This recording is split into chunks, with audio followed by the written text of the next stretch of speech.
Hello everyone, welcome to my YouTube channel. हाँ तो guys, जो भी मेरा वीडियो देखते हैं और मुझे सब्सक्राइब करते हैं तो मैं आप सभी की हृदय से आभारी हूँ। और 23 तारीख को हमारे खाटू श्याम जी का जन्मदिन है और इनके जन्मदिन के साथ साथ में देव उठनी अर्थात 11 भी है 23 तारीख को, जो हिंदू में बहुत शुभ माना जाते हैं। सभी शुभ कार्य 23 तारीख से ही शुरू हो जाते हैं, जैसे शादी विवाह, मुंडन संस्कार, गृह प्रवेश इत्यादि। तो खाटू श्याम जी के जन्मदिन की तैयारी तो हम सभी भक्त बहुत दिनों से कर रहे हैं। तो खाटू श्याम जी के जन्मदिन मैं एडवांस में मना ले रही हूँ। और खाटू श्याम जी के जन्मदिन को मनाने के शुभ मुहूर्त के लिए मैंने और भी सारे भगवान इनवाइट किए हैं। मेरे पास में जितने भी भगवान जी हैं, आज मैंने सोचा कि सारे भगवान जी को पार्टी दे दूं। और यहाँ टेबल पर जगह नहीं आ पा रही थी, तो इसलिए मैंने सब तरफ सेंटर टेबल पर और सोफे वगैरह पर सब तरफ इनकी मूर्ति रख दी।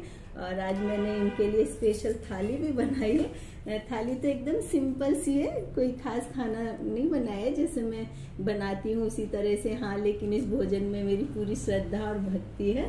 तो मैंने ना ये सूजी का हलवा बनाया है और इसके साथ में मैंने ये मटर पनीर की सब्जी बनाई है और ये सैलेड है और ये साथ में मिर्च का अचार है, ये तो मैंने कल बनाया था। और ये साथ में पूरी है, तो पूरी मैंने एकदम सिंपल ही बनाई है। ये पूरी में मैंने आलू बॉइल्ड वाले डाल करके और नमक मिर्च मसाला डाल करके अच्छी तरह से मैश करके आटा लगा करके फिर उसकी पूरी बनाई है। और मैंने ये रायता बनाया है। तो ये मेरे खाटू श्याम जी के जन्मदिन के उपलक्ष्य में पार्टी होगी और जितने भी भगवान जी और मेरे नन्हे मुन्ने जी जो कान्हा है और सभी ये पार्टी में बुलाए गए हैं। हाँ तो मैं ना सबसे पहले अपने खाटू श्याम जी को भोजन कराऊंगी, क्योंकि इनका बर्थडे है और ये वैसे भी सबसे श्रेष्ठ है इस समय पर।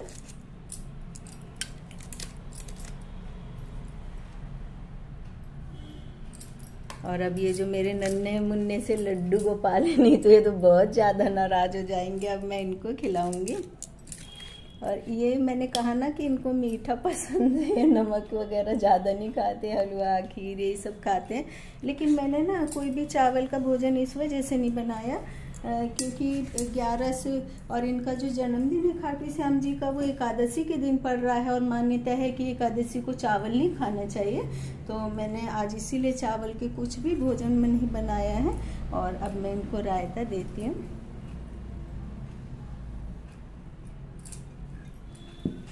और मुझसे ना सब लोग ये पूछते हैं कि आप कृष्ण जी की पूजा करते हो, कब से करते हो? तो मुझे नहीं मालूम कि मैं कब से कृष्ण जी की पूजा करती हूँ, क्योंकि हम कभी भी ना भगवान को नहीं चुनते हैं पूजा करने के लिए, भगवान हमको चुनते हैं पूजा करने के लिए। और भगवान जिसको भी पूजा करने के लिए चुनते हैं तो वो ये समझे कि हम बहुत भाग्यशाली हैं, क्योंकि जब भी भगवान हमको पूजा के लिए चुनते हैं तो ये नहीं सोचते हैं कि हम दुखी हैं, गरीब हैं, श्रेष्ठ हैं, पॉपुलर है, कुछ भी नहीं सोचते हैं। और जो लोग भगवान जी हमको ईश्वर के रूप में हमें खुद ही मिल जाते हैं और वो हमें अपनी भक्ति के लिए चुनते हैं। तो हम लोगों को कभी ये नहीं सोचना चाहिए कि हम तो ईश्वर के काबिल नहीं हैं, क्योंकि यदि भगवान हमें चुन लेता है, यदि हमें लाख दुर्गुण हो और यदि हम लाख राहें भटके हों तो भी हम धीरे धीरे सही राह पर आ जाते हैं। और ये नहीं सोचना चाहिए कि हमने कुछ गलत किया है तो फिर हमको इन गलत कार्यों से सारी जिंदगी मुक्ति नहीं मिलेगी। एक बार आप ईश्वर की शरण में चले जाइए और सही कार्य करते रहिए और उस बात को भूल जाइए कि आपने कुछ गलत किया था और आप पश्चाताप भी कीजिए। और लाइफ में कभी भी आप दोबारा से इस तरह के काम को नहीं कीजिए तो आपको ईश्वर क्षमा कर देंगे। और मैं खाटू श्याम जी की कथा सुनाती हूँ। महाभारत काल में लगभग 5500 वर्ष पहले एक महात्मा का अवतरण हुआ था और जिसे हम भीमपुत्र बर्बरिक के नाम से जानते हैं। और महासंगम स्थित क्षेत्र में नवदुर्गाओं की सात्विक और निष्काम तपस्या कर बर्बरिक ने दिव्य बल और तीर व धनुष प्राप्त किए।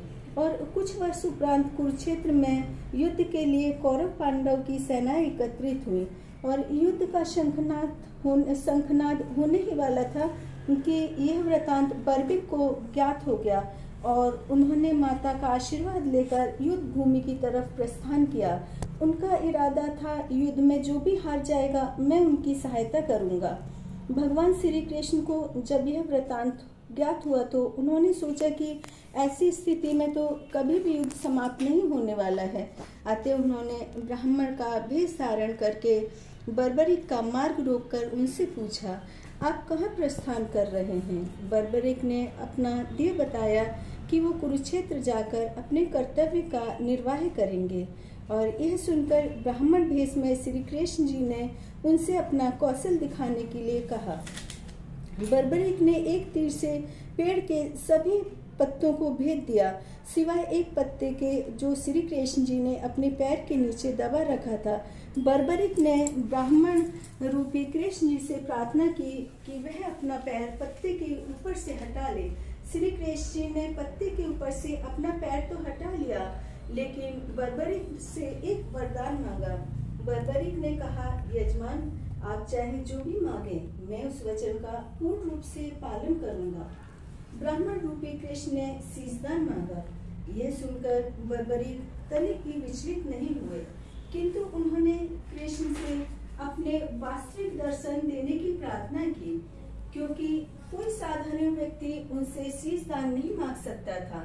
उन्होंने महाबली, त्यागी, तपस्वी वीर बर्बरिक का मस्तक रणचंडिका को भेंट करने के लिए मांगा था और साथ ही वरदान दिया कि कलयुग में तुम मेरे नाम से जाने जाओगे, मेरी ही शक्ति तुम में निहित होगी, देवगण भी तुम्हारे मस्तक की पूजा करेंगे और जब तक यह पृथ्वी, नक्षत्र, चंद्रमा और सूर्य रहेंगे तब तक तुम लोगों के द्वारा मेरे श्याम रूप में पूजनीय रहोगे।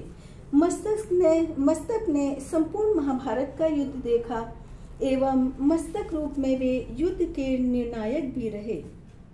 युद्ध के बाद महाबली बर्बरिक कृष्ण से आशीर्वाद लेकर अंतर्ध्यान हो गए और कलयुग का प्रसार बढ़ते बढ़ते भगवान श्याम के वरदान से भक्तों का उद्धार करने के लिए खाटू में चमत्कारी रूप से प्रकट हुए। इस तरह इनका नाम खाटू श्याम के नाम से प्रसिद्ध हुआ और ये इसी दिन चमत्कारी रूप में प्रकट हुए थे जिस दिन इनका जन्मदिन मनाया जाता है।